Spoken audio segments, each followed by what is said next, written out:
Os 30 Tiranos da República e do Brasil, por Edson Pinto Coelho. A história humana repete-se como tragédia e farsa, como bem notaram os antigos e os modernos. O Brasil, em sua condição peculiar, mostra-se hoje como herdeiro de uma tradição degenerada de poder, onde a política deixou de ser a busca da justiça para se tornar o palco de manipulações, personalismos e tiranias disfarçadas de democracia.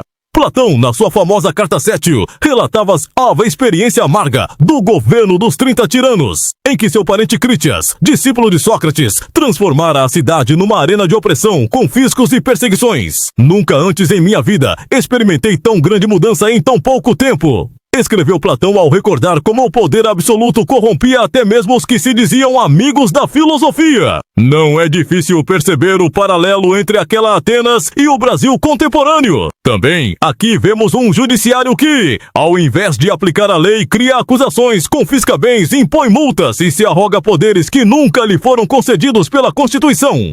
Assim como Crítias governava pelo medo, alguns togados de hoje se erguem como novos tiranos, impondo sua vontade sobre o povo. A promessa do Estado de Direito, em vez de se realizar como salvaguarda da liberdade, tornou-se máscara de um leviatã moderno.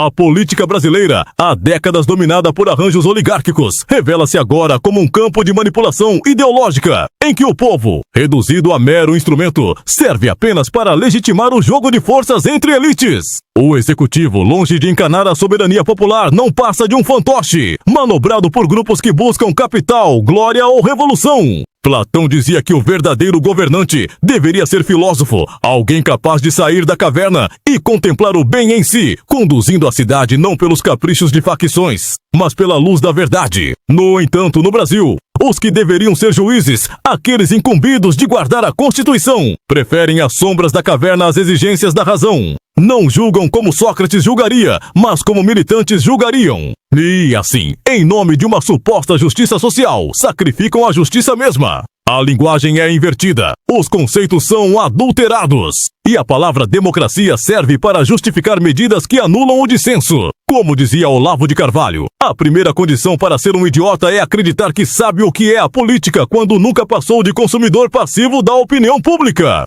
O Brasil tornou-se vítima desse equívoco. Massas confundem política com personalismo, acreditando que ela se resume a uma figura ou partido. Essa ilusão alimenta a degradação do debate público e permite que ideologias hostis à liberdade se imponham, como se fossem inevitáveis. O paralelo entre Platão e nossa realidade mostra que os males se repetem porque os maus aprendem com os maus.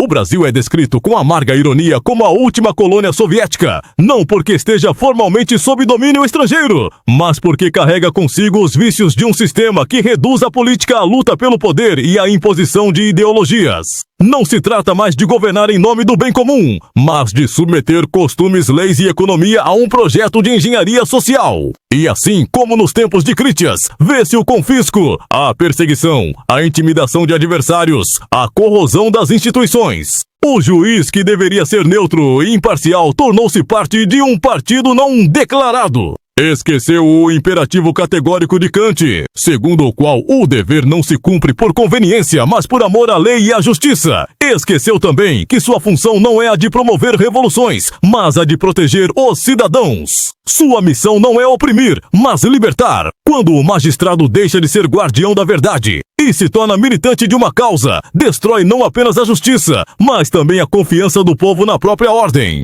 Tal como Platão recusou-se a compactuar com a injustiça e como Thomas Moros preferiu a morte a trair sua consciência, também nós somos chamados a refletir se aceitaremos viver sob a sombra da tirania ou se teremos coragem de romper com a caverna. O Brasil, mergulhado numa crise moral e institucional, precisa decidir se continuará a ser refém de fantasmas ideológicos ou se encontrará no amor à verdade o caminho para sua salvação. Pois enquanto a política for apenas personalismo, manipulação e inversão de valores, estaremos condenados a repetir o ciclo de decadência que Platão já denunciava.